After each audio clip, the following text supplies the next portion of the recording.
I'm now going to show you how to remove the belt cover. This will allow you access to the drive belt, the front bearing assembly, and the bottom bracket bearing assembly. You have 4 5mm hex bolts on the drive side, and then you have 3 screws on the non-drive side that you'll need to remove. I've already removed the screws on the non-drive side, so we're going to remove the screws on this side. It also helps as you're doing this to rotate the crank arm so that the right crank arm is about the 10 o'clock position. That way when you get the screws loose, it will allow you to remove the belt cover a little bit easier.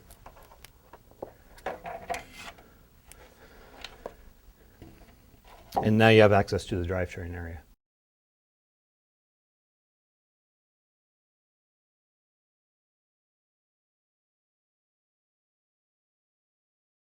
I'm now going to show you how to remove the drive belt. To get the belt off, you need to loosen the idler bearing assembly. It's locked down with an 8mm shoulder bolt, and then the bolt comes up a 5mm that is your tensioner bolt. So we're going to loosen the shoulder bolt first. Just a half turn or so is all that's needed. And then we're going to loosen the 5mm tensioner bolt from the bottom. And the bolt does not need to come all the way off. Once the shoulder bolt is completely loose, then you can just remove the drive belt off both pulleys nice and easy.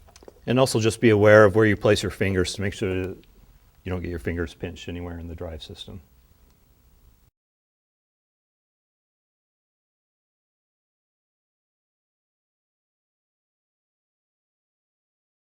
Now that the drive belt is off, you now have access to the front bearing assembly, the bottom bracket assembly, and the idler bearing assembly.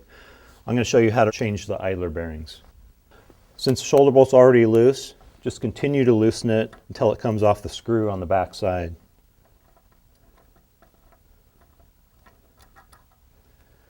You have a washer and the 2 bearings that sit on the shoulder bolt. You're going to take the 2 new bearings that you have and slide them over the shoulder bolt.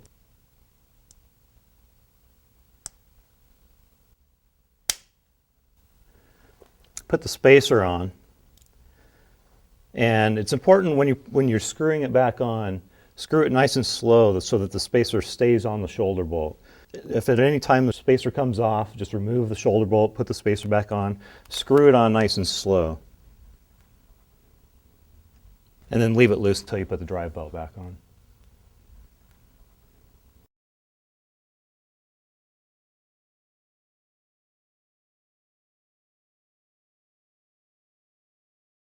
We're now going to reinstall the drive belt. Loop it over the pedal, underneath the tensioner bearings, over the front pulley. Come back to the main drive pulley. Hold the belt down, being careful where your fingers go, and then just gently turn, and it will ride the way back on to the pulley. Then we're going to adjust the tension of the belt. Again, the shoulder bolt is loose. You're adjusting the tensioner bolt. You can go ahead and tighten it down tight enough to where you have a decent amount of pressure on the belt. And then I'm going to jump on the bike and test the tension. So it's nice and snug right now. I'm going to hop on the bike. Just kind of rock back and forth on the pedals, and then give a quick thrust down, and you can see that the belt is still slipping pretty good. So I'm going to jump back off the bike and adjust the tensioner a couple of turns.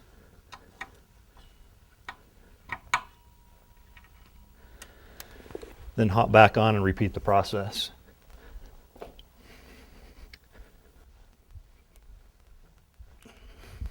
little bit of slippage is okay. But you want to have it tight enough to where when you're riding the bike and you have a decent amount of resistance on the flywheel that the belt's not going to slip. So once you get the belt tension tight, tighten your shoulder bolt down, nice and snug, and then you're set.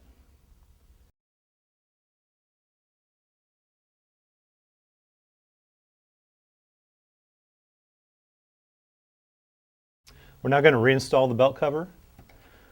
Be sure that the crank arm is in about the 10 o'clock position. Place the belt cover over the crank arm. Line it up over both pulleys. And we're going to put the screws in, but leave them loose until we get all 4 screws in on the drive side here. Then we can go back through and tighten all the screws down. Just snug. They don't need to be overly tight. You don't want to crack the plastic belt cover. So once you've snugged the screws down on the right side, go back to the left side and then insert the screws and tighten the screws down on the left side.